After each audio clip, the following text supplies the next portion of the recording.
Oi, a gente vai falar de um tema muito importante hoje. O sofrimento associado, sofrimento emocional e mental associado a ser uma figura pública, ou seja, pessoas famosas, influenciadores digitais e demais. Então, ser uma figura pública é um desafio. Então, eu digo que ser um influenciador digital, ser um famoso, é um trabalho. E o trabalho, como qualquer um outro, ele traz experiências específicas. Então, quando a gente vai falar de figuras públicas, a gente fala de uma figura pública que carrega em si muitas expectativas do público. Então, quando a gente pensa em figuras de referência, se a gente for voltar à nossa infância, a gente tem nossos desenhos animados como referência, que seria os heróis, as pessoas imbatíveis, que estão sempre felizes e tem um final feliz. E isso é permeado para as nossas figuras públicas. E com isso vem o sofrimento associado, uma ansiedade em atender às vezes essas expectativas. A gente é ser social, então a gente vive em sociedade e a gente espera estar incluído em algum meio social. Isso é evolutivamente explicado se a gente for pensar em alcateias de lobo. Sempre que um lobo é ferido ou ele perde uma disputa pela liderança, ele é retirado da alcateia e é condenado a viver sozinho. E a gente tem muito esse medo associado, um medo evolutivo, que é o medo da falha, o medo do erro e de não atender às expectativas. E a figura pública, ela vive esses dois mundos, vive uma ambiguidade, onde eu tenho que atender essa expectativa que é me colocada e ao mesmo tempo ser eu, com meus sentimentos, com as minhas verdades, com as minhas vontades. E muitas vezes esses dois mundos eles não cabem junto, até porque eu preciso atender essa expectativa e o público requer muito isso. Então a gente vê pessoas em extrema ansiedade, dando declaração que estão parando a profissão para cuidado emocional, que estão em depressão. Então, para essas pessoas, a gente vai muito mais a fundo do que só isso, mas existem algumas dicas gerais que a gente pode dar.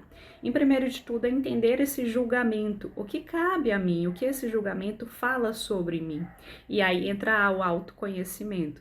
Então, processos terapêuticos e psicoterapêuticos ajudam muito nesse momento a entender esse julgamento e por que ele me afeta tanto, por que ele está tão presente na minha vida e me fazendo sofrer. Um segundo momento é entender essa ambiguidade entre ser profissional e ser profissional, fortalecer suas estratégias de conhecimento mesmo dos seus valores, dos seus propósitos e aplicar isso à sua profissão, porque isso deixa tudo mais interessante. Ela vive esses dois mundos, vive uma ambiguidade, onde eu tenho que atender essa expectativa que é me colocada e ao mesmo tempo ser eu, com meus sentimentos, com as minhas verdades, com as minhas vontades. E muitas vezes esses dois mundos eles não cabem junto, até porque eu preciso atender essa expectativa e o público requer muito isso. Então a gente vê pessoas em extrema ansiedade, dando declaração que estão parando a profissão para cuidado emocional, que estão em depressão. Então, para essas pessoas, a gente vai muito mais a fundo do que só isso, mas existem algumas dicas gerais que a gente pode dar. Em primeiro de tudo, é entender esse julgamento, o que cabe a mim, o que esse julgamento fala sobre mim.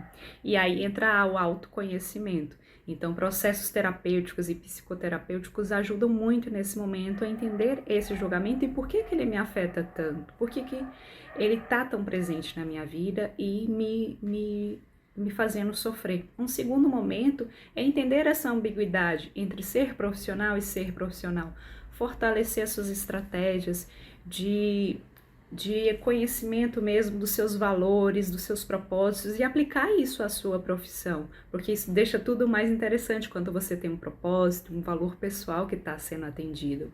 Focar também no fortalecimento das redes de apoio das pessoas próximas, que a gente sabe que quando a pessoa fica famosa de uma hora para outra, aparece muito oportunismo. Então, ter uma rede de apoio nesse momento é essencial. Pessoas próximas, amigas, a qual você pode contar, seja família, seja amigos de longa data, pessoas a que você possa recorrer, ou então profissionais, que sejam psicólogos, psiquiatras, para ajudar no momento de sofrimento. É importante também ter hábitos saudáveis.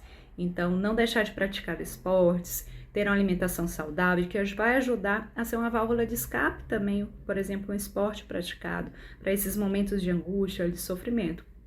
e ter atenção a toda essa sensação e esses padrões que a sociedade nos impõe muitas vezes, que é uma expectativa e muitas vezes a gente não consegue atendê-las. E aí entra essa ambiguidade, sofrimento e ansiedade.